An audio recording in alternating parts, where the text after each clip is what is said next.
네, 신종 코로나 발원지인 중국 후베이성에서만 어제 하루 사망자가 81명, 또 중국 내 다른 지역에서는 5명이 추가됐습니다. 이에 따라 중국 내 총 누적 사망자는 720명을 넘어 2003년 사스 때 홍콩을 합친 전체 중국 사망자를 뛰어넘었습니다. 중국의 한 대학에서는 신종 코로나의 중간 숙주로 멸종 위기 동물인 천산갑을 지목하기도 했는데요. 자세한 소식은 취재기자 연결해서 들어봅니다. 이봉석 기자.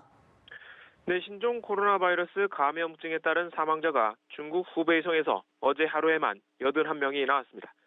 헤이룬장성 2명, 베이징 1명 등 중국 내 다른 지역에서도 5명이 추가돼 중국 본토에서만 하루 새 사망자가 86명이 더 늘었습니다. 하루 사망자는 지난 화요일과 수요일 이틀 연속 70명대를 기록했는데요. 80명 선으로 올라선 건 이번이 처음입니다. 이에 따라 중국 내 총 누적 사망자도 722명이 됐습니다. 이는 홍콩을 합친 2003년 사스 중증 급성 호흡기 증후군 중국 사망자 648명을 뛰어넘는 수치입니다. 사스 발생 당시 중국 본토에서만 349명, 홍콩에선 299명의 사망자가 발생했습니다. 확진자도 후베이성에서만 2,800명 넘게 새로 발생해 중국 본토 확진 환자가 34,000명을 넘어섰습니다.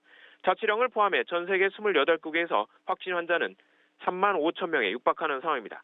특히 싱가포르에선 어제 확진자가 3명 추가로 발생해 총 감염자가 33명이 됐는데요. 추가 확진자는 중국을 방문한 적도 다른 감염자와 연관성도 없는 것으로 확인됐다고 보건당국은 밝혔습니다. 이에 따라 당국은 보건 경계 경보를 17년 전 사스 때와 같은 오렌지 등급으로 상향했습니다. 그동안 신종 코로나는 박쥐에서 시작해 다른 동물을 거쳐 사람에게 전파됐을 가능성에 무게를 싣는 전문가들이 많았는데요.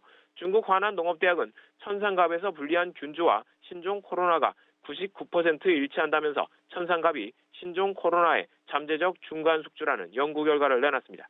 천상갑은 일부 중국인들이 몸에 좋다며 잡아먹고 있어서 멸종 위기종으로 분리됩니다. 한편 미국 정부는 신종 코로나 대응을 위해 중국 등에 1억 달러, 우리 돈 약 1,200억 원을 내놓을 준비가 돼 있다고 밝혔습니다.